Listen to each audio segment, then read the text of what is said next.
श्रद्धा से सत्संग सुने। सत साहिब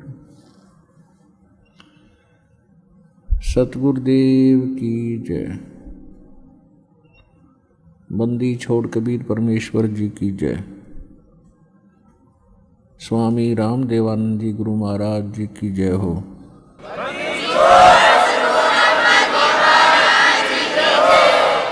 गरीब नमो नमो सतपुरुष को नमस्कार गुरु की नहीं। सुर नर मुनि जन साधुआं संतों सर्वस्ती नहीं। सतगुरु साहेब संत सब डंडो तुम प्रणाम। आगे पीछे मध हुए तिनको जा कुर्बान। नराकार निर्विषम काल जाल वैभंजनम निर्लेपम निज निर्गुणम अकल अनुबेशुंदनम। सोहम सुरति समापतम सकल समाना निर्तल। उज्ज्वल हिरंबर हरदमम वे परवा अथवा है वार पार निमज्जतम। गरीब जो सुमर सिद्ध होई गणनायक गलता ना करो अनुग्रह सोई पारस पद परवाना। आदि गणेश मनाऊं गणनायक देवन देवा। चरण कमल लौलाऊं आदंत करूं सेवा। परम शक्ति संगीतम रिद्धि सिद्धि दाता सोई। अवगत गुण अतीतम सतपुरुष निर्मोही। जगदम्बा जगदीशम मंगल रूप मुरारी। तन मन अर्पों शीशम भक्ति मुक्ति भंडारी। सुर नर मुनि जन जावे ब्रह्मा विष्णु महेशा। शेष सहस मुख गावे पूज्य आदि गणेशा। इंद्र कुबेर सरीखा वरुण धर्म राय धावे। समर्थ जीवन जी का मन इच्छा फल पावे। 33 कोटि अधारा जावे शेष 88। उतरे बहुजल पारा कट है यम की फांसी। 33 कोटि अधारा जावे शेष 88। उतरे बहुजल पारा कट है यम की फांसी। कर जोरूं विनती करूं धरूं चरण पर शीश। गुरु जी राम देवानंद जी महाराज ने दियो नाम बख्शीश।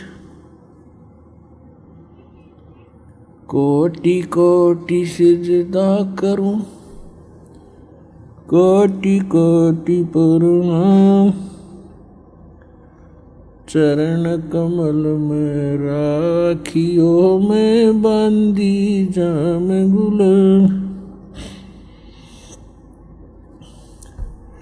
कुत्ता हूँ गुरुदेव का रामपाल दास का नाम।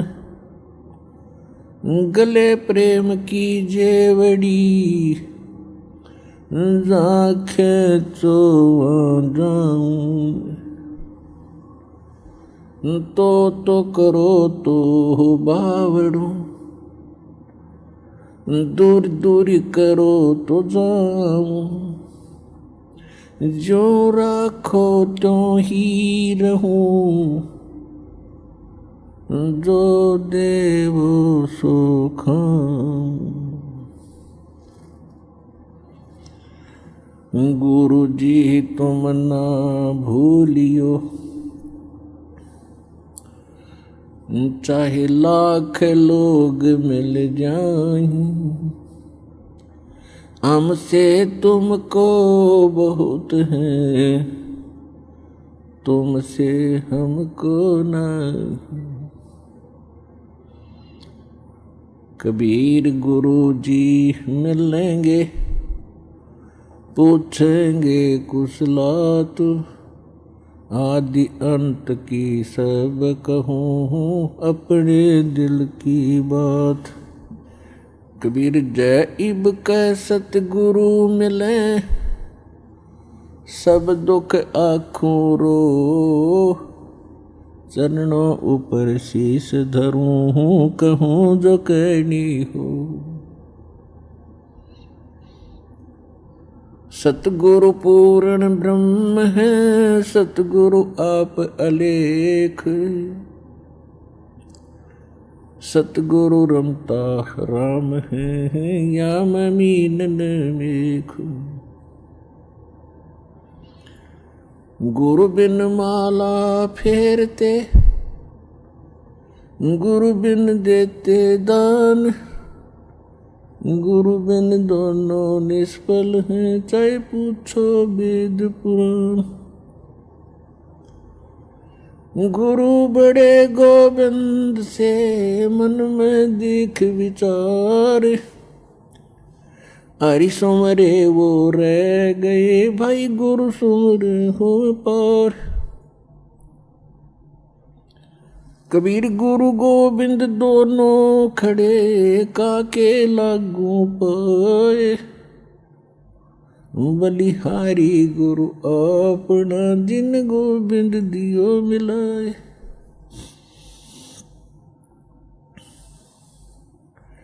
परम पिता परमात्मा पूर्ण ब्रह्म सर्व सृष्टि रचनहार कबीर परमेश्वर जी अपनी प्यारी आत्माओं को यथार्थ ज्ञान देने के लिए वे स्वयं ही आते हैं, अपने सतलोक से चलकर आते हैं और वो गुरु की भूमिका निभाते हैं। क्योंकि यदि पृथ्वी पर गुरु होते तो परमात्मा को आने की आवश्यकता नहीं थी। पृथ्वी पर गुरु नहीं थे, ये लिटिल नॉलेज वाले गुरु थे, नीम हकीम थे। इन्होंने न तो अपने सदग्रंथों को समझा, इनके पास वो साधना भी नहीं थी जिससे ये कोई अनुभव ठीक कर सके परमात्मा के विषय में। इसलिए गुरु रूप में परमात्मा स्वयं ही आते हैं और वो अपनी महिमा भी बताने की चेष्टा करते हैं कि मैं परमात्मा हूँ, लेकिन वो हमारे गले नहीं उतरती, क्योंकि हमने जो ज्ञान सुना होता है वो अज्ञान होता है। हम परमात्मा को निराकार मान बैठे होते हैं और जिससे भी हम सुनते हैं या कोई उन ऋषि महर्षियों के अनुभव को हम पढ़ते थे तो सभी ने अंत में एक निष्कर्ष दे रखा था कि परमात्मा तो निराकार है, उसको देखा नहीं जा सकता, केवल परमात्मा का प्रकाश ही हम देख सकते हैं। तो विद्यार्थी की इतनी अकल नहीं होती, इतनी बुद्धि काम नहीं करती कि वो टीचर के व्याख्यान पर कुछ टिप्पणी कर सके। यानी श्रोता जो होते हैं वो जिनको गुरु मान बैठे हैं और उनके द्वारा दिए गए प्रवचनों पर वो अविश्वास कभी नहीं करते, ये स्वभाव होता है। और अविश्वास करने का उनके पास कोई पैमाना भी नहीं होता जिससे वो ये कह सकें कि नहीं गुरुजी आप ऐसे नहीं, ऐसा हमने पढ़ा है। तो जिस कारण से परमात्मा ने अपने आप को एक गुरु सतगुरु के रूप में ही अधिक पेश किया। यदि गुरु होते तो वो गुरु रूप में आए परमात्मा ही होते हैं। तो यहाँ परमात्मा इसलिए कह रहे हैं कि गुरु गोविंद दोनों खड़े और किसके लागू पाए, बलिहारी गुरु आपना जिन गोविंद जो मिलाए। यानी गुरु रूप में परमात्मा ही हो सकते हैं और बाकी जो गुरु हैं वो तो अलग बात है। कोई मोटरसाइकिल चलाना सिखा देता वो उसका गुरु हो गया, कोई गाड़ी चलाना सिखा देता उसका गुरु हो गया। माताएं अपने बेटियों को रोटी पौना सिखा दी, वह उनकी गुरु होगी। तो ये गुरु अलग हैं, और अध्यात्म जो गुरु है रियल में हमारा वो गुरु है। तो अध्यात्म ज्ञान यहाँ नहीं था, और जो सदग्रंथ थे उनको हमारे गुरु जो बने हुए थे यहाँ नकली, वो समझ नहीं सके। इसलिए परमात्मा स्वयं आते हैं और फिर वो कहते हैं कि गुरु गोविंद दोनों खड़े, अब किसके लागू पाए, बलिहारी गुरु आपना जिन गोविंदियों मिलाए। तो वो कहते हैं गुरु को, गोविंद को छोड़कर हम गुरु को ही महत्व देंगे। तो गुरु परमात्मा ही हो सकते हैं, बाकी गुरु सभी अपने अपने सत्र के हैं, वो उनका अलग काम है। और जो अध्यात्म मार्ग में ज्ञान दे रहे हैं वो गुरु हैं ही नहीं, वो तो नकली हैं सारे। क्योंकि परमात्मा जो ज्ञान देता है, परमात्मा ने ज्ञान दिया वेदों का, परमात्मा ने ज्ञान दिया गीता का, यानी गीता में जो ज्ञान है वो परमात्मा वाला ही है, जो परमेश्वर ने इस ब्रह्म के अंदर फीड किया था, और वो वेद जो के तो बाहर निकले थे। उसके बाद गीता जी के अंदर जो इसने ज्ञान दिया है ब्रह्म ने, ज्योत स्वरूपी निरंजन ने श्री कृष्ण जी में प्रवेश करके इस काल ने जो ज्ञान दिया, उसमें अधिकतर वेदों वाला ही ज्ञान है जो गॉड गिवन है, परमात्मा ने इसको दिया था। उसने कुछ अपनी अटकल इसमें साथ जोड़ी है, तो वो हमारे काम की नहीं है। बहुत सी ऐसी गीता जी के अंदर बहुत सा दो तरफा ज्ञान है, जो वेदों से मेल खाता है गीता का ज्ञान, वो ओके है, श्रेष्ठ है, और 90% गीता का ज्ञान वेदों से मेल खाता है। तो कहने का भाव ये है कि जो गुरु हैं वो आज तक ना वेदों को समझ सके, ना गीता को समझ सके, हमारे जो धर्म गुरु थे, और न ही पवित्र इन पुराणों को समझ सके। तो इस कारण से परमात्मा स्वयं आते हैं और वो ही गुरु होते हैं, और जो गुरु हैं ही नहीं, नाम बेस से गुरु का उन्होंने रखा हुआ, और हमने बेशक उनको गुरु मान रखा है, वो गुरु नहीं थे। तो यहाँ परमात्मा ही आकर हमें ज्ञान बता रहे हैं। सतगुरु के उपदेश का लाया एक विचारे, जय सतगुरु मिलते नहीं तो जाते नरक द्वार। नरक द्वार में दूत सब करते खींचा तान, उनसे कबू ना छूटते फिर फिरते चारों खान। कबीर चार खानी में भरमते कबू न लगते पार, सो फेरा सब मिट गया मेरे सतगुरु के उपकार। सात समुद्र की मसी करूं, लेखनी करूं बन राय, धरती का कागज करूं, गुरु गुण लिख्यो न जाए। कबीर राम कृष्ण से कौन बड़ो, उन्हों भी गुरु कीन, तीन लोक के वे धनी, गुरु अग अधीन। परमात्मा ने अध्यात्म मार्ग के अंदर प्रथम जो कड़ी है वो गुरु बताया है, और गुरु के बिना जो साधना करते हैं, मनमुखी साधना करते हैं, वो साधना नहीं है, उनका व्यर्थ प्रयत्न है। इसलिए गुरु बिन माला फेरते, गुरु बिन देते दान, गुरु बिन दोनों निष्फल हैं, से पूछो वेद पुराण। गर्भ योगेश्वर गुरु बिना, लाग्या हर की सेव, कहें कबीर बैकुंठ से वो फेर दिया सुखदेव। राजा जनक गुरु किए फिर कीनी हर की सेव, कहें कबीर बैकुंठ को चले गए सुखदेव। गुरु की महिमा बताते हुए परमात्मा कह रहे हैं कि सुखदेव नाम के ऋषि को गर्भ में ही, मां के गर्भ में ज्ञान हो गया था कि मनुष्य जीवन केवल परमात्मा प्राप्ति के लिए ही प्राप्त होता है, और हम बाहर आकर के अपने मूल उद्देश्य को भूलकर केवल सांसारिक जोड़ तोड़ में, इन कोठी बंगले के बनानों में ही अपना जीवन नष्ट करके और एक हारे हुए जुहारी की तरह हाथ मसलते हुए चले जाते। जब हम ये संसार छोड़कर चलते हैं तब हमें सब पता लग जाता है कि हमसे भारी भूल हुई है। हमने वो काम तो किया ही नहीं जो मनुष्य जीवन का करना था। ये तो पक्षियों जैसे ही काम किए और उसी में सारा जीवन नष्ट करके और फूले फिरते रहे।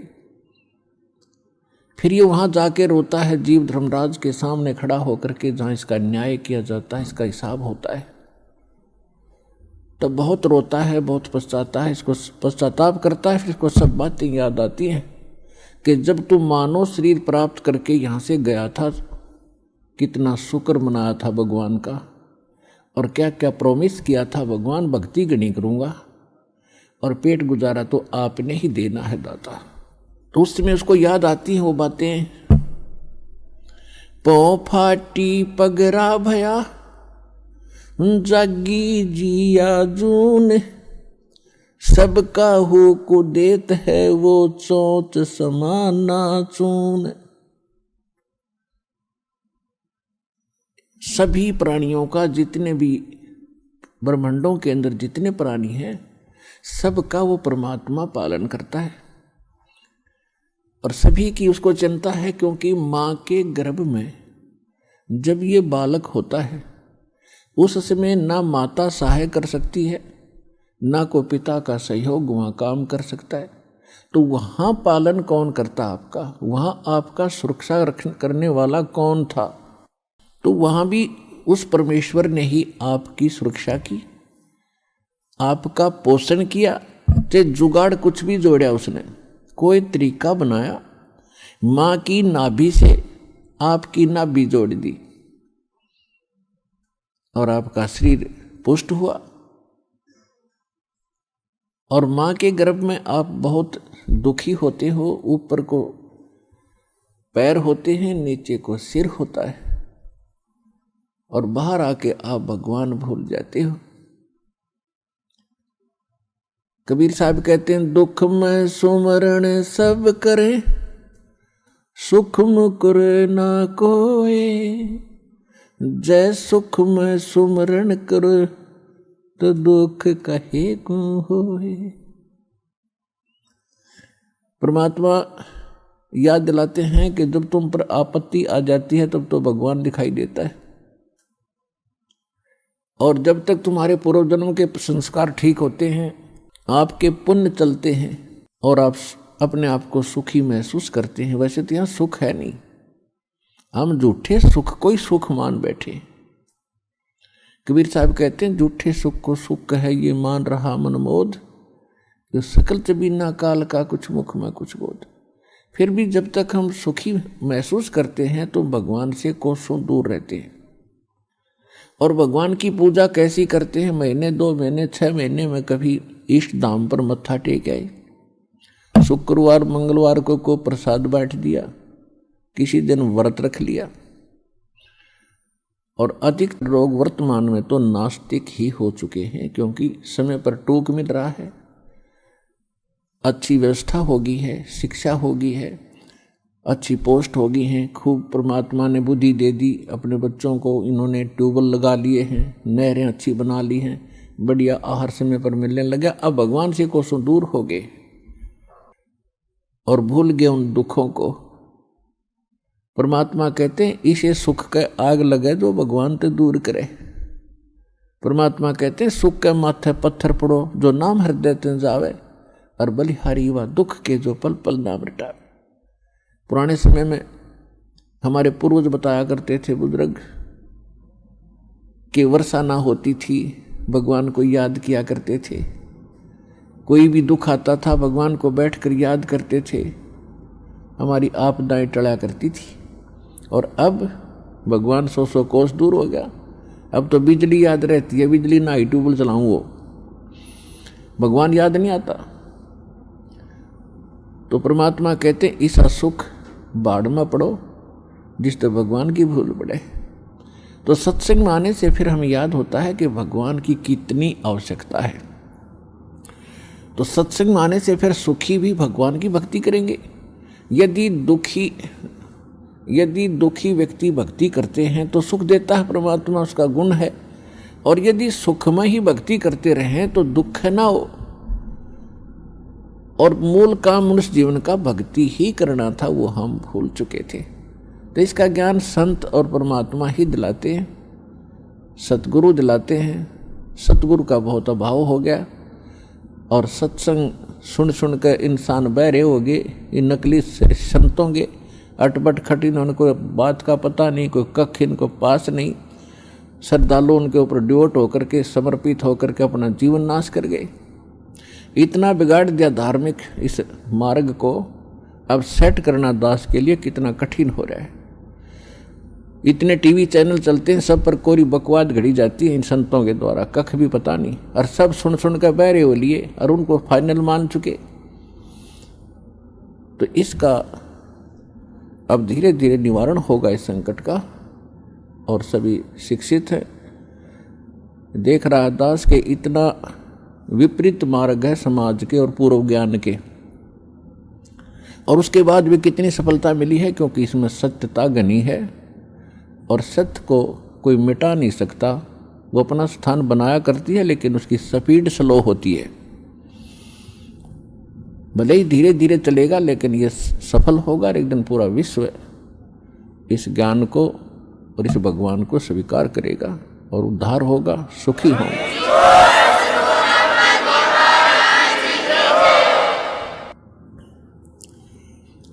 तो प्रसंग चल रहा है कि जब ये भगवान के दरबार में पहुंच जाता है तब इसको सारी बात याद आती है। जब वहां से चला था, मनुष्य जीवन पाकर आते हैं तो सभी उसके साथी बधाई देते हैं कि मेहर होगी भगवान की तेरे पे, और भगवान ना बोलिए, घनी भक्ति करिए, पीछा छुटवा के आना अब के। तो वहाँ से हम भी बहुत खुश होते हैं कि परमात्मा अब को और काम मैं नहीं करूँ, आपको याद करूँगा, और आप जो मस्तिष्क में लिखा वो तो आप देते ही देते हो। ये तो विधान है भगवान का, और पेट गुजारे के लिए आवश्यक काम करूँगा, बाकी समय में आपको याद करूँगा। तो यहाँ आने के बाद इसको इतनी भूल गिर देता है ये काल कि ये पिछला सब भूल जाता है और नए सिरे से इसकी पढ़ाई शुरू होती है। ये तेरा चाचा या तेरी चाची, ये तेरा मामा, ये तेरा बुआ, तेरी बुआ, और इस तरह से फिर इसको पढ़ा करके ये सांसारिक ये मंत्र, माया कैसे इकट्ठी करनी चाहिए, बड़ी कोठी बना ले बड़ी इज्जत हो जाएगी, तो ये नए मंत्र सिखाए जाते हैं इसको। और जब ये सत्संग में आता है तो इसको पता चलता है कि एक काम और आवश्यक था इस मानव शरीर का, जो शुरू भी नहीं किया। तो वहां से परमात्मा के दरबार में जब ये जाता है, इसको सारी बात याद आती है, और फिर ये हाथ जोड़ता है धर्मराज के सामने कि हे महाराज, एक मनुष्य जीवन और दे दो, अब के कति नहीं बोलूँगा। धर्मराज फिर उसकी पिछली हिस्ट्री चालू कर देता है। असंख्य जन्म हो गए, हमने मानव शरीर प्राप्त किया, इनमें बकवादों में खोया, और वहाँ जाके फिर इनमें रोया। तो वो उसकी थोड़ी सी क्लिप दिखा देता है कि ले, तू तो झूठा बहुत है, और पहले भी ऐसे प्रॉमिस तूने किए थे, एक पूरा नहीं किया। उसकी पिछली फिल्म चला देता, देख इस जन्म में मनुष्य जीवन मिला, क्या कह रहा है तू, और क्या कर रहा है जाके नीचे, और आके फिर क्या कह रहा है, एक जन्म और दे दो, फिर दूसरा, फिर तीसरा। 1 मिनट के अंदर उसको हजारों मनुष्य जन्म दिखा देता है कि गधे तू ऐसी बकवास करता है, यहाँ आकर तेरी समझ में आ जाती है, वहाँ तू सुनता नहीं, भाग यहाँ से। उसको गधे की योनि में ठोक दिया जाता है। तो पुण्यात्माओं, ये गॉड गिवन स्पिरिचुअल नॉलेज है। अब वो शंका भी समाप्त होगी है, कोई नू का किसने देखा है, भगवान ने बताया करके ये। और इसमें भी कोई यूं कहे कि किसने देखा देखी जाएगी तो वो तो नालायक आदमी, पत्थर है, इंसान नहीं, वो शैतान है। कहते हैं जब माँ के गर्भ में तू रो रहा था, परमात्मा ने तेरी पुकार सुनी और ठीक ठाक तेरा शरीर बाहर कर दिया, और बाहर आके अब तू भूल गया। कहते उस समर्थ की रीज भुलाई, अब कुल कुटुंब से राता, गर्भ के अंदर बचन भरे थे, कहाँ गई वो बाता। परमात्मा कितने प्यार से समझाना चाहते हैं कि भूल गए उन दिनों को। उस समर्थ की रीझ छुपाई, उस परमात्मा ने तेरे ऊपर रहम किया, खुश हुए और तेरे को मनुष्य जीवन देकर माँ के गर्भ से संकट से बाहर निकाला। नहीं तो बहुत से बच्चे गर्भ में मर जाते, माँ भी मर जाती साथ में। उसकी मेहर से ही तुम ठीक ठाक यहाँ बाहर जन्म लेते हो। और आज भूल गया उन भगवान की उन बातों को कि गर्भ के अंदर वचन भरे थे, कहाँ गई वो बातें। तो पुण्यात्मा, दुख में सुमन सब करें, सुख में करे न कोई, और जय सुख में सुमन करे तो दुख का ही होए। तो सौभाग्य उन पुण्यात्माओं का जो यहाँ आए हैं, जिनके ऊपर कोई आपत्ति है। दास यहाँ देख रहा है कि 80% व्यक्ति भक्त श्रद्धालु केवल दुखी ही आए हैं। कोई रोग से दुखी है, कोई और अन्य शोक है उसको, या कोई अन्य प्रॉब्लम उसके ऊपर आई हुई है। तो आपके लिए वो दुख, आपके लिए वो प्रॉब्लम, आपके लिए वो रोग एक वरदान सिद्ध होगा यदि इस मार्ग पर आप डटे रहे। देखो, एक दिन में कोई वस्तु परफेक्ट नहीं होती। बच्चा जन्म लेता है, आपको खुशी होती है, धीरे धीरे बड़ा होता है, 15, 16, 20 वर्ष के बाद जाकर वो कुछ अपना धंधा करने योग्य होता है। इसी प्रकार आप बीज बोते हो। मान लीजिए आपने आम का बीज बोया, उसकी परवरिश की, देखभाल की, पौधा बना, फिर पेड़ बन गया, और पेड़ बढ़ने के बाद फिर उसका फल लगेंगे। इतने फल लगेंगे कि लदपद हो जाएगा, आप भी खा लोगे, रिश्तेदार भी छक लेंगे। ठीक इसी प्रकार आज आपको, जिनको आज मंत्र मिला है, उन्होंने आज ये सत भक्ति रूपी पौधा आपने आज बीज बोया है इसका, और इसकी सिंचाई करना यानी भक्ति करना, दान धर्म करते रहना, मर्यादा रखना, इसकी बाड़ बनाना। बाड़ बनाने का मतलब है मर्यादा रखना, नियम भंग मत करना। धीरे धीरे रे मना, धीरे सब कुछ होए, माली सींचे सो घड़ा, समय आए फल होए। जैसे माली का मतलब है जो उस प्रोसेस से परिचित, उसका विद्वान है, बाग बगीचे लाने वाला।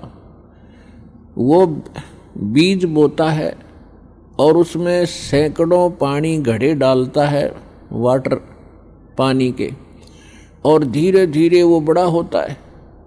उसको मालूम है, उसको 100% ज्ञान है, वो पूरा उसके ऊपर विश्वास है उसको कि एक दिन ये पेड़ बनेगा। अगर मैं इसकी सुरक्षा ठीक रखूँगा, इसको रोग से बचा कर रखूँगा, और बड़ा होए पाछे फिर देखना मेरे वारे न्यारे कर देगा। तो ठीक इसी प्रकार ये राम नाम का आज ये सच्चा बीज बोया है। आज तक तो आपको आम का नाम लेकर बबूल का बीज बुआ रखा था, और उस बबूल यानी किक्कर की डंडी की आप खूब सेवा भी कर रहे थे।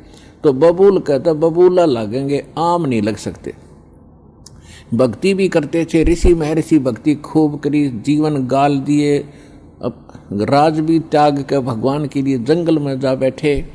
लेकिन वो आम का पेड़ ना होने से, आम का बीज ना बोने से बबूल का बीज बो लिया, उनमें सिद्धियाँ आ गई। आन उपासना करते रहे, पूर्ण परमात्मा की भक्ति ना करके काल भगवान ब्रह्म या ब्रह्मा विष्णु महेश तक की भक्ति करके उन्होंने बबूल का बीज बो के बबूल ही प्राप्त किया। उदाहरण के लिए हिरण्यकशिपु ने ब्रह्मा जी की साधना करके बबूल का पेड़ बोया और क्या मिला उसको? सिद्धियां आ गई। ये समझ बैठा कि मैं भगवान बन गया और कैसा जीवन नाश हुआ उस व्यक्ति का। ऐसे ही रावण ने बबूल बोया था भगवान शिव की भक्ति करके और क्या प्राप्ति हुई? सिद्धियां होगी, रिद्धि आ गई, सोने के महल बना लिए, आकाश में उड़ जाने की शक्ति आ गई और कुबद को मारकर सर्वनाश करा के गया।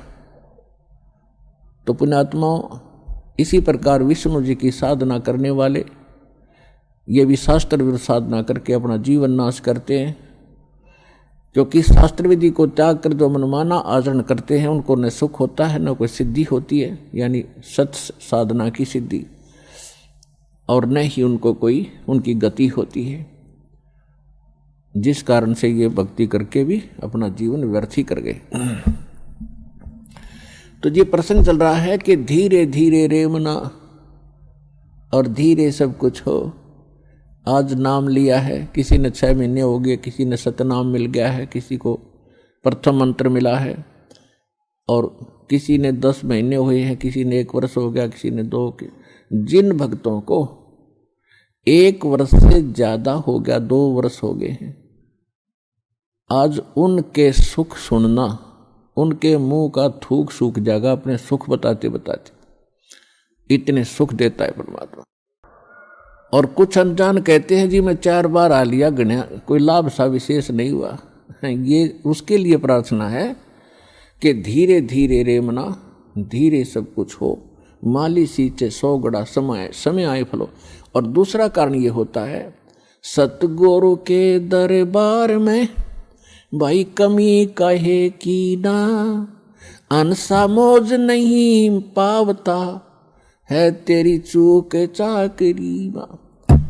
इस सच्चे दरबार में किसी चीज की कमी नहीं है। यदि आपको कोई राहत परमात्मा से नहीं मिल पा रही है तो आपका कनेक्शन ठीक नहीं है। अपने आत्माओं, जैसे एक मेन लाइन आई है बिजली के तारों की और वहां से पूरी कॉलोनी को कनेक्शन मिला हुआ है और किसी एक व्यक्ति का पंखा नहीं चल रहा या मोटर नहीं चल रही या कोई भी आइटम नहीं चल रहा, तो उसका कोई और कारण हो सकता है। या तो पंखा खराब हो सकता है या मोटर खराब हो सकती है, उसको चेक कराओ।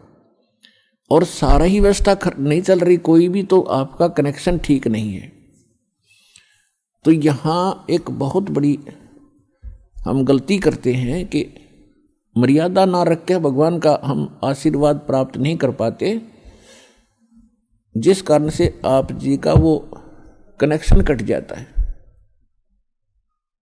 कहते परमात्मा कहते औखद खावे और पत्थर है, औखद खावे और पत्थर रखे और तब पावे मोक्ष। जैसे दवाई लेते हैं, औषधि लेते हैं, तो उसके साथ कुछ परहेज भी होते हैं।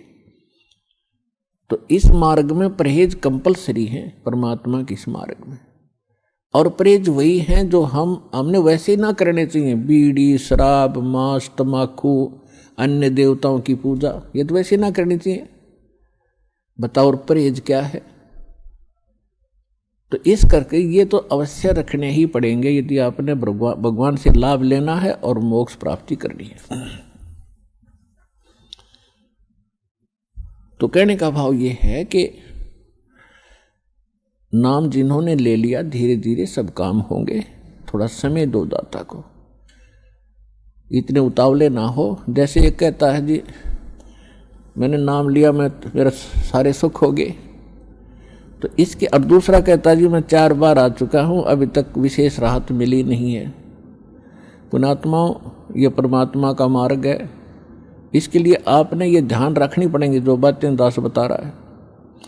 अब जैसे किसी का कोई रोगी है और उसको एक्सीडेंट हो गया किसी का, और उससे ब्लड निकल रहा है, रक्त, और उधर से टांग टूट गई, उस पीड़ा भी बहुत घनी हो रही है।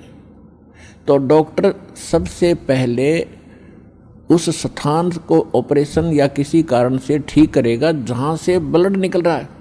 अगर उसका ब्लड निकल गया तो नाश मृत्यु हो जाएगी, और वो उस तरफ ध्यान नहीं देगा कि टांग टूट रही है और ये रो रहा है, चिल्ला रहा है कि मुझे पीड़ा है। डॉक्टर इलाज भी कर रहा है और वो ये सोच रहा है कि डॉक्टर का जानना को नहीं, मैं मर गया, मेरी तो टांग टूट गई। लेकिन डॉक्टर पागल नहीं है। डॉक्टर पहले देख रहा है कि ये करना आवश्यक है, ये टांग तो बाद में जुड़ जाएगी, इस तरह मरा नहीं गा ये। तो इसी प्रकार आपके जिन्होंने दीक्षा ले ली है और जिनके ऊपर कोई ऐसी आपदा आनी है कि आपकी मृत्यु होनी हो, तो पहले परमात्मा उस मृत्यु को रोकेगा, बाकी सांसारिक सुख तो फिर आपका ढेर लगा देगा, आपका जीवन एक्सटेंड हो गया था। तो इस बात को आप ध्यान रखना, यह कोई बालकों का लेख नहीं है, और इतने एक मनुष्य जीवन का मिलना हंसी खेल नहीं है। एक सांस भी मनुष्य जीवन की मिलना आपको बालकों का खेल नहीं है, और ये आपको 150 वर्ष एक्सटेंड कर देता है। ये परम पिता, ये पूर्ण परमात्मा है। तो पुण्यात्माओं, इन बातों पर ध्यान रखना जो दास आपको गाइडलाइन बता रहा है। तो इस प्रकार जिनको राहत नहीं मिल रही है वो ये ना सोचो भगवान का ऑपरेशन चालू नहीं है। आपके उन संकट निवारण के लिए परमात्मा उसी दिन सक्रिय हो जाता है जिस दिन आप इस ज्ञान को पढ़कर या ज्ञान को सुनकर और हृदय से पुकार लेते हो, परमात्मा हम आपके हो लिए, आपके बगैर मुझे कुछ दिखाई नहीं देता है। और कब बुलाओगे उसी दिन से परमात्मा आपको अपना मान लेता है, क्योंकि ये आत्मा का साथी है, आत्मा इसका अंश है। चाहे वो किसी धर्म में है, चाहे किसी मजहब में है, या किसी प्राणी के शरीर में है, कुत्ते गधे सूअर के शरीर में है। तो ये परमात्मा उसी दिन से आपको स्वीकार कर लेता है यदि आप हृदय से पुकारते। और जिस समय नाम ले लेते हो फिर तो बातें खत्म हो जाती है कि आपके कोई सुनवाई ना हो या आपके संकट दूर ना हो। उसके लिए यही कारण हो जाता है कि परमात्मा पहले वो संकट टालेगा जो तेरी जान को जोखिम करेंगे। आपको जीवन एक्सटेंड करके फिर धीरे धीरे तेरे सारे आपके सभी कार्य, आवश्यक कार्य जो होंगे सारे ठीक करेंगे। देखो ये भक्ति मार्ग है। यदि आप यहाँ आते हो बरवाला आश्रम में तो आपको सबसे पहले ये उद्देश्य बनाना होगा कि मुझे मोक्ष चाहिए। और जो ये कहते मैं फैक्ट्री लाऊं, मैं मंत्री बनूं, एमएलए बन जाऊं, मेरा आशीर्वाद दे दो गुरुजी, देखो ये आशीर्वाद यहाँ पर आपको नहीं मिलेंगे, क्योंकि ये तो भगवान से दूर करेंगे आपको। और हम ऐसा विष आपको खिला नहीं सकते जो आपका जीवन को हानि कर दे। डॉक्टर ऐसा अनजान नहीं होता। इसका कारण ये है कि जैसे कोठी बंगले आपको दे भी देगा भगवान, तो आप परमात्मा से कोसों दूर होगे। और फिर क्या बताते हैं, सर्व सोने की लंका थी वो रावण से रणधीरम, एक पलक में राज विराजी वो जम के पड़े जंजीरम। सारी सोने की लंका बख्श दी थी उसको, सारा लंका सोने की बनाए बैठा था। और उस समय तो कई कई हजार, 20-20, 30-30 हजार वर्ष की उम्र होती थी। तो उसने त्याग को सोचना कोई बड़ी बात नहीं थी, कभी ना मरूं, 30-40 हजार वर्ष जीऊंगा, क्योंकि सतयुग में लाख वर्ष की आयु होती है। और त्रेता में भी स्टार्ट के अंदर 40, 50, 30 और लास्ट में कम हो जाती है। तो रावण के मन में ये खरपतवार पैदा हो जाना, क्या भी नहीं मरूंगा, ठाठ तो कोठी बना ली, दो कोई मंजिल की अटारियाँ बना रखी हैं। जैसे आजकल ये 20-20, 30-30 मंजिल के बनाते हैं मकान, वो तो 100 मंजिल के बनाए बैठा था, 200 के, इतना कुबद्दी था। और सारे सोने के, ईंट और गारा सोने की, लिपाई सोने की। और उसने भी ये सोच रखा था भी नहीं मरूं, ऐसा बक्कल उतरा, सह परिवार नष्ट हो गया। तो कहने का भाव ये है, परमात्मा कहते हैं कि क्या मांगो कुछ थिर न रहाई, ये देखत नैन चला जग जाई, 1 लख पूत 1.25 लाख नाती, उस रावण के दीवान बाती। परमात्मा कहते क्या मांगू, हमें बताते हैं कि क्या मांगोगे। रावण जितने धनी भी नहीं हो सकते और ऐसे शक्तिशाली सिद्धि युक्त भी तुम नहीं हो सकते। और उसकी क्या दुर्गति हुई और क्या मांगना चाहिए परमात्मा से। भक्ति दान गुरु दीजियो देवन के देवाओ, जन्म पाया भूलू नहीं करहूं पद सेवा हो। और फिर क्या मांगे, साईं इतना दीजियो जा मैं कुटुंब समाए, हम भी भूखे न रहे अतिथि न भूख हो जाए। इससे अधिक मांगने की आवश्यकता नहीं भगवान से। अब परमात्मा ने सारा पता है कि इस बच्चे को क्या आवश्यकता है और कौन सा देना वस्तु देना अनिवार्य है और कौन सी वस्तु ये मांग रहा है, इसके लिए ये फायदेमंद है कि नहीं।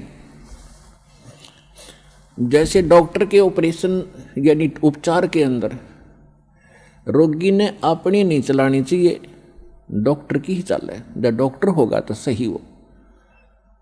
और डॉक्टर के उपचार के अंदर बीच में कोई टांग अड़ाता है अपनी कि नहीं मत ऐसे कर दो ऐसे कर, तो वैसे करवा ले लेकिन उसे लाभ कुछ नहीं होगा, वो रोग नहीं कटेगा। तो इस प्रकार से आप जिस दिन यहाँ आ जाते हो आप उपचाराधीन हैं और आपका रोग कौन सा है। जग सारा रोग यारे जिन सतगुरु वेद न जाण्या, जग सारा रोग यारे जग सारा रोग यारे जिन सतगुरु वेद न जाण्या, जग सारा रोग यारे। कौन सा रोग भाई, जन्म मरण का रोग लगा है या तृष्णा बडरी खांसी। जन्म मरण का रोग लगा है या तृष्णा बडरी खांसी। आवागमन की डोर गले में या पड़ी काल की फांसी, जग सारा रोग यारे जिन सतगुरु वेद न जाण्या, जग सारा रोग यारे। भाई देखा देखी गुरु शिष्य बन गे, किया ना तत्व विचारा। देखा देखी गुरु शिष्य बन गे, किया ना तत्व विचारा। गुरु शिष्य दोनों के सिर पे यू काल ठोके पंजारा, जग सारा रोग योरे जिन सतगुरु वेद न जाण्या, जग सारा रोग यारे। भाई साचा सतगुरु कोई न पूजे, इन झूठों जगपतियासी। साचा सतगुरु कोई न पूजे, इन झूठों जगपतियासी।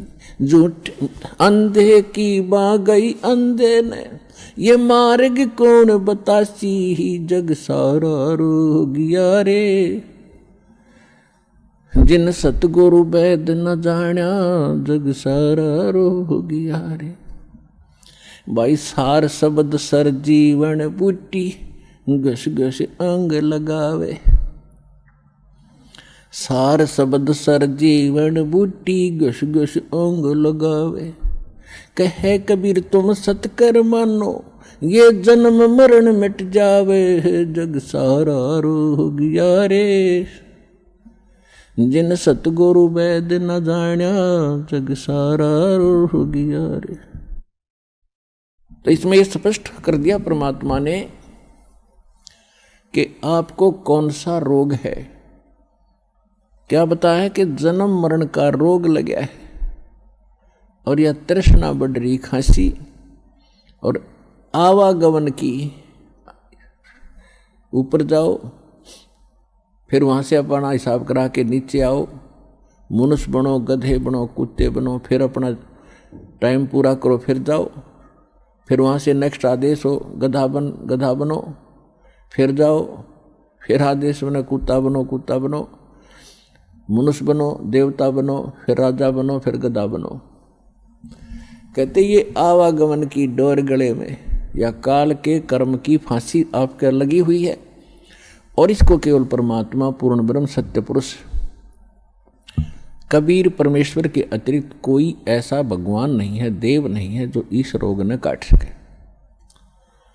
तो उसको काटने के लिए परमात्मा ने एक विधि बता रखी है, और वह विधि अभी तक छुपा रखी थी, क्योंकि परमात्मा का और काल का एक प्रॉमिस हुआ था, अनुबंध हुआ था। इस काल ने कहा था कि 3 युगों में, सतयुग त्रेता द्वापर में, हे परमात्मा आप थोड़े जीव निकालना, और चौथे युग कलयुग में आप कितने ही ले जाना। काल को पता था कि कलयुग में इनकी पिछली बैटरी कति डाउन हो जाएगी, पुण्य कर्म कति खत्म हो जाएंगे। सतयुग त्रेता द्वापर में, सतयुग त्रेता द्वापर के अंदर आप वीर आप रहे हैं, और वो कौन सी आत्मा है जो सतयुग त्रेता द्वापर में सतयुग से शुरू होती है मानव शरीर प्राप्त करके? वो आत्माएं होती हैं जो कभी इस कलयुग के इस समय में, जो आज आपको टाइम मिला है, ये बिचली पीढ़ी का समय यानी मध्य का समय है कलयुग का, इस सत्य भक्ति का। प्रथम चरण तो कलयुग का था, परमात्मा आए थे, सहस्रीर आए थे, सहस्रीर कबीर परमेश्वर चले गए थे मगर से। अब ये बिचली पीढ़ी है जो अब स्टार्ट हुई, इसमें कंप्लीट कोर्स है भक्ति का, और निरसंशय है, कोई डाउट नहीं, सब प्रमाणित है। अब जो भक्ति करेंगे वो पार हो जाएंगे, मर्यादा में रहेंगे अंतिम सांस तक, वो तो सतलोक चले जाएंगे। फिर क्या होगा, 1000 वर्ष के बाद इस भक्ति में बहुत से ऐसे नालायक काल के दूत घुसेंगे, वो धीरे धीरे इनकी भक्ति खराब करवाना शुरू करेंगे। और उस समय जो सत भक्ति जितने समय वो कर चुके और उसके बाद मार्ग दिशा बदल ली, उनके साथ के बनेगी कि जैसे पुण्यात्माओं एक श्वास के मंत्र का जो इस दास से प्राप्त करके आप एक श्वास भी मंत्र का ले लेते हो सतनाम का, वैसे तो प्रथम मंत्र से ही आपकी गजब की कमाई शुरू हो जाती है, बहुत ज़्यादा बन जाती है। और यदि सतनाम का मंत्र भी आपने 1 साल 2 साल 3 साल 4 वर्ष कर लिया और सारनाम ना भी मिला, तो भी आपकी ढेर सारी कमाई बन जाती। और फिर काल क्या करेगा, क्योंकि आपके पुण्य तो वो देगा, उसने तो ऊपर होटल बना रखे हैं, स्वर्ग महास्वर्ग में, और ज़्यादा टैक्स है देता है वो आपसे, आपके पुण्यों से, कहीं 20%, कहीं 25%, कहीं पर 10%, ऐसे उसने अपने टैक्स लगा रखे।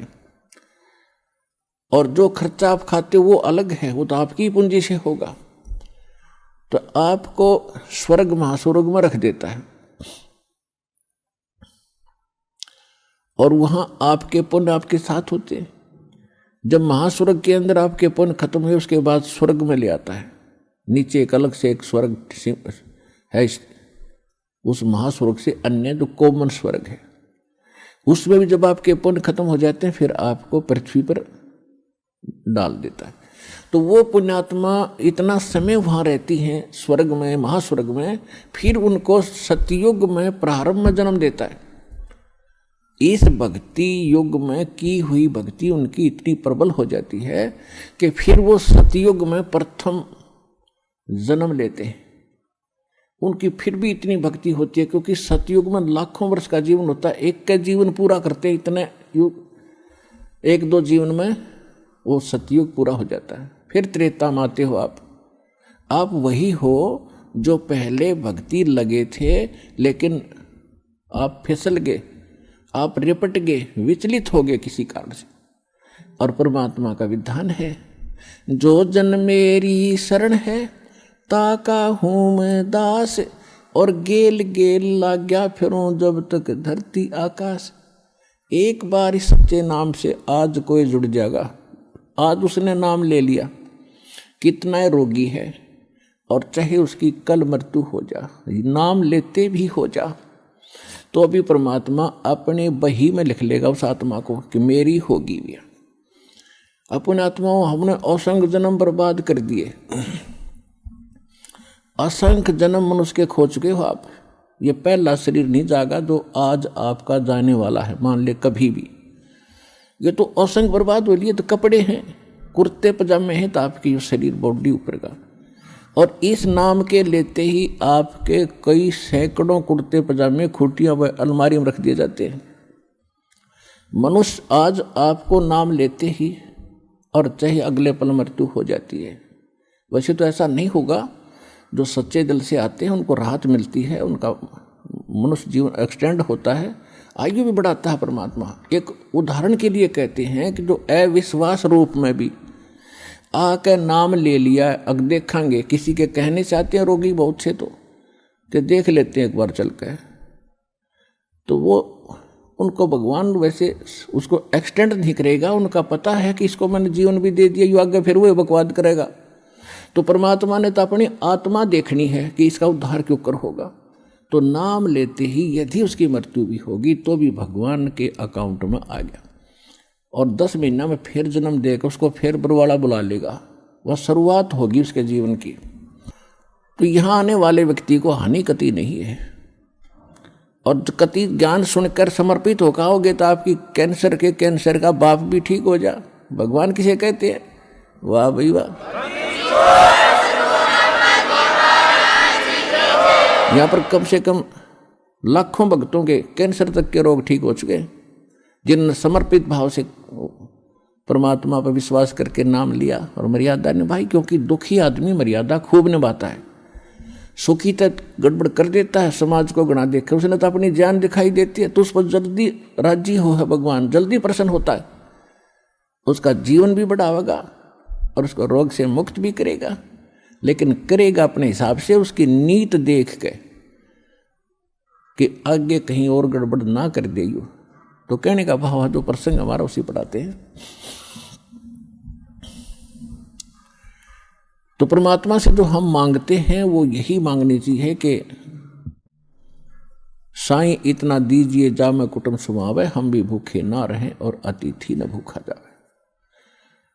तो यहां आने वाले भक्त को लगभग 80% व्यक्ति जो हैं ये दुखी आते हैं, और उनके लिए वो दुख एक वरदान बनेगा, एक वरदान सिद्ध होगा उसके लिए। तो आपके लिए प्रार्थना है कि परमात्मा पर विश्वास रखना और कुछ समय देना भगवान को। और दूसरी बात यह है कि आज जो प्रसंग चल रहा है कि लाखों वर्ष सतयुग में आपने लाख वर्ष का जीवन भी प्राप्त हुआ, और वो भी थोड़ा लग गया, मरने लगे जब न सोची और भी भगवान थोड़ा सा समय दे दे। त्रेता में हजारों वर्ष का रहा, द्वापर में भी 800-900 वर्ष तक जीवन रहा है जीव का, और कलयुग में अब 60-70-80 वर्ष हम मुश्किल से जी पाते हैं, 90 वर्ष हद कोई पकड़े मुश्किल से। अरे इसको ये तो थोड़ा मानना है कोई बड़ी बात नहीं, हमने लाख वर्ष का भी जीवन थोड़ा माना और वो भी अंत हुआ। ये जीवन तो अंत होगा ही होगा, ये तो फाइनल समझ लो, तो आपने पता है इस बात का। लेकिन मरना हम चाहते नहीं, वो बात अलग है कि अभी नहीं, अभी नहीं। जो मर चुके हैं वो भी ये सोचा करते अभी नहीं। कति स्वस्थ व्यक्ति और खूब फैक्ट्री लाग रही, लाखों करोड़ों अरबों रुपए की कमी नहीं, अपने ही हेलीकॉप्टर से मृत्यु को प्राप्त हो गया एक्सीडेंट होने से, और अब क्या बनेगा? गधा बन के घूम रहा होगा। मृत्यु वो भी गया, या मृत्यु कोई अचंभा नहीं है, ये तो यूनिवर्सल ट्रूथ है। लेकिन इस मृत्यु को से बचने के लिए अब तरीका है, मालिक की शरण में आओ। कबीर ये तन जाएगा, सके तो ठहर ला, एक सेवा कर सतगुरु की, फिर गोविंद के गुण गा। कबीर साहब कहते हैं ये मनुष्य जीवन तो सबका जाना है, और समय पर जाओगा, जितना आपको प्राप्त है उससे अधिक नहीं मिलेगा। एक प्रियव्रत नाम का राजा था, उसने 11 अरब वर्ष तक तप किया, और 11 अरब वर्ष तक उसको राज्य मिल गया। तप से राज्य प्राप्त होता है। अब 11 वर्ष अरब राज्य करके जब वो मरण लगा, 11 अरब वर्ष तक राज भोग के, इतने ठाठ माना हम तो राजा के, उठते समय जब यम के दूत उसको लेने आए तब उसने एक का प्रार्थना की कि मुझे कुछ श्वास और दे दो। बता 11 अरब वर्ष में तो किला तोड़ा नहीं, ये कुछ सांसों में तो किला तोड़ देगा।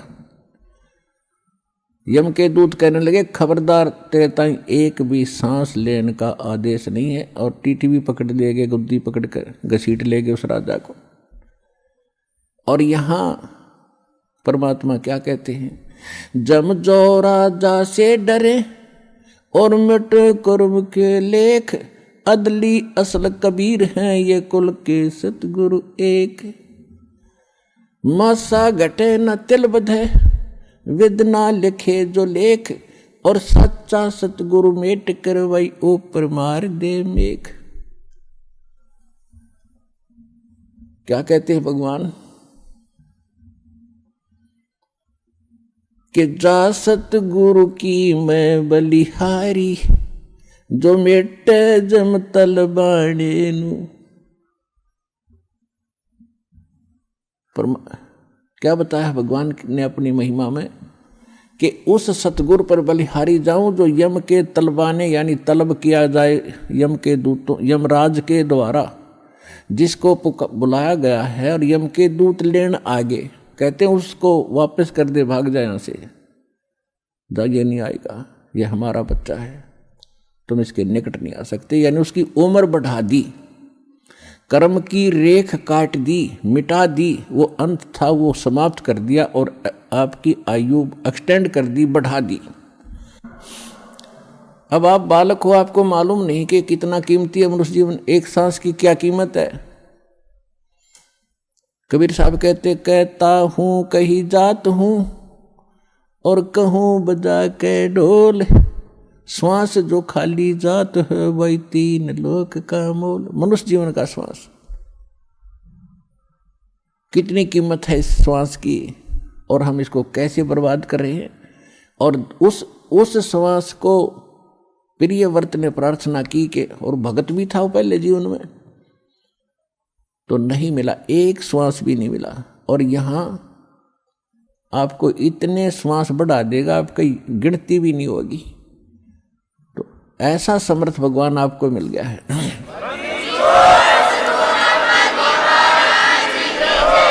तो कहने का भाव ये है कि जो सतयुग में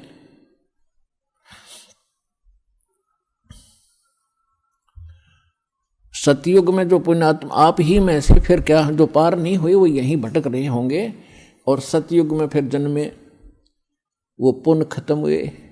जितने पुण्य खत्म हो जाएंगे उसी प्रकार वातावरण बदलता जाएगा संसार का। सतयुग में क्या था, इतना मजबूत शरीर होता था, पृथ्वी के ऊपर फल लदपद रहते थे, और बाग बगीचे बहुत गुणे, बनों के बन, केलों के बन, आमों के बन, यानी अंगूरों के बन ऐसे होते थे। और ये जो अन्न है, गेहूँ बाजरा ज्वार, जैसे सामक आपने देखा अपने आप उग जाता है, अपने आप परिपक्व हो जाता है, ऐसे खड़े रहा करते। कोई अभाव नहीं था, लाए तोड़ के और झाड़ के धर दिए और पका के खाओ और भक्ति करो, कोई काम नहीं था। फिर धीरे धीरे पुण्य समाप्त हुए, वो सुविधाएं भी कम होती चली गई, त्रेता में आए। त्रेता में आपको हजारों वर्ष का जीवन जीने को मिला, वो भी थोड़ा रहा, क्योंकि मृत्यु अच्छी चीज नहीं है। और यहाँ कंपलसरी, यहाँ तो अच्छी चीज रहेगी ही नहीं। और हम यही डिमांड करते हैं कि हमें अच्छी चीज मिले और कभी समाप्त ना हो। अब बेटा बेटी हुए, हम कितने खुश हैं, बिल्कुल सही है। और हम अपने बच्चों के साथ रहें, कितने अच्छे लगते हैं। इन्हीं के लिए हम सारा दिन मजदूरी करते हैं, मेहनत करते हैं, इनको सुखी रखना चाहते हैं। और ये मृत्यु हो जाती है 1 मिनट में, बच्चे ही मर जाते हैं, बाप माता पिता दोनों मर जाते हैं इकट्ठे ही, पूरा परिवार नाश हो जाता है। तो व्हाट इज दिस? यो लोक है, ये संसार है जहाँ आप रह रहे हो। ठीक है, अभी तक आपको ये पता ही नहीं था कि इसके अतिरिक्त भी कोई स्थान है, तो ये भगवान ने आके बताया है। और कुछ अपने गवाह भी तैयार करके वो कच्चा काम नहीं करते, अपना उन्होंने गवाह भी तैयार करके जिन महापुरुषों को उस स्थान पर लेकर गए जो सुख में सथल है। गीता अध्याय नंबर 18 के श्लोक नंबर 62 में कहा कि अर्जुन तू सर्वभाव से उस परमेश्वर की शरण में जा, उसकी कृपा से तू परम शांति को और सनातन परम धाम को प्राप्त होगा। परम शांति वहां होगी जहां मृत्यु नहीं है, और जहां मृत्यु वहां शांति किसी।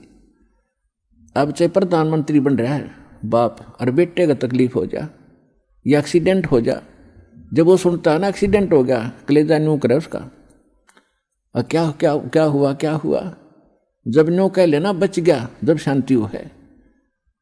तो यहाँ कोई जीवन है या शांति है? हम सोचें राजा सुखी, पूरी पृथ्वी का राजा भी महादुखी है इस लोक के अंदर।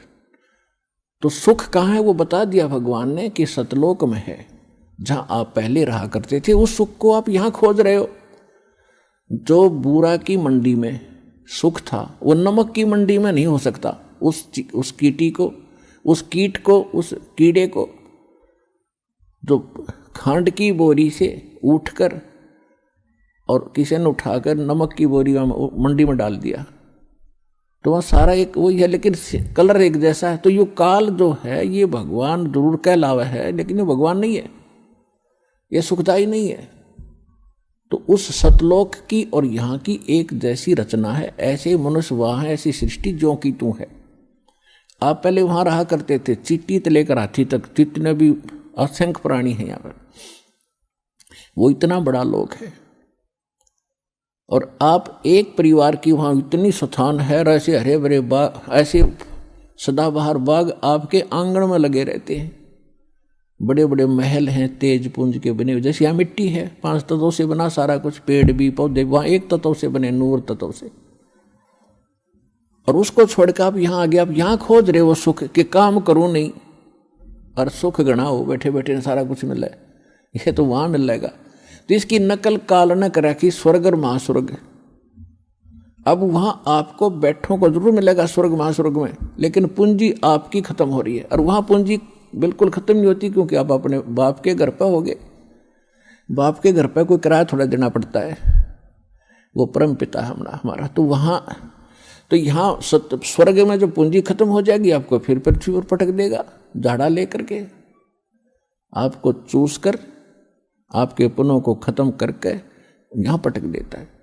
और वहाँ कभी पुण्य खत्म होते ही नहीं। जो प्राणी वहाँ जाएगा वो पुण्यों से इतना परिपूर्ण पुण्य हो जाएगा इस भक्ति, सत्य भक्ति से, और फिर अपने भगवान के पिता के घर चले जाएंगे। फिर वहाँ समस्याएं समाप्त हो जाती है। तो ये कहने का भाव ये है कि इस लोक की तुम इच्छा कम करो, यहाँ की सुविधाओं से भी मुंह मोड़ो थोड़ा सा। जितना ज्ञान आपको होता जाएगा उतना ही आप यहाँ से उल्टे हटोगे, तभी उस परमात्मा के निकट पहुँचोगे। यदि आप यहीं की कार कोठियों की डिमांड करते रहे भगवान के आगे, तो आपका मूल काम फिर रह जाएगा। परमात्मा आपको वो वस्तुएं अवश्य देगा जो कलयुग में जरूरी है। कलयुग में क्या जरूरी है? व्हीकल, जैसे मोटरसाइकिल है, कार है, या अन्य कोई सुविधाजनक कोई वैसे गाड़ी ठीक चलनी हो। बस में भी आदमी आसानी से जा सकता है, ट्रेन से भी आ जा सकता है, आना जाना उसमें कौन सा, गाड़ी में बैठे बात से कि कौन सा देवता बन जाए है, रेल में बैठ, इसमें कार में बैठ गया है तो आदमी है। तो जो भक्ति नहीं करता वो चाहे हेलीकॉप्टर ले रहा हो, वो तो पत्थर है।